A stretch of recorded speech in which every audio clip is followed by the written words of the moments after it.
nimemwagiza CEO aweze kuitisha kikao ili tuweze kujadili hayo malalamiko ya Simba na tutatoa taarifa kwa wananchi. Kikao kitafanyika muda gani? Kwa sababu mashabiki wanahitaji kufahamu maamuzi ya mwisho kuhusu mchezo huo. Nimewaambia wakae hii saa 4, sasa itategemea availability ya wajumbe, lakini nimewaambia wakae haraka sana saa 4 hii, hata mpaka saa 5 tuwe na majibu ya kutoa kwa wananchi. Kwa hiyo mashabiki waende uwanjani. Sasa mpaka sasa hivi sisi tunajua kwamba dabi itakuwepo. Sasa kutoa tamko tena kwamba waende wasiende, mimi bado nasimamia ile kwamba dabi iko tarehe 8 na tarehe 8 ni leo na dabi itakuwepo saa 1.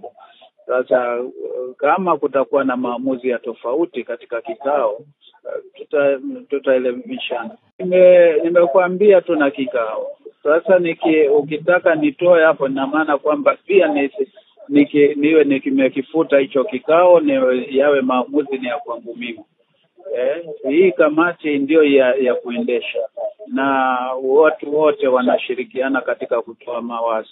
Ngoja tuangalie barua ya Simba inaeleza nini na tuangalie wajumbe wataamua nini.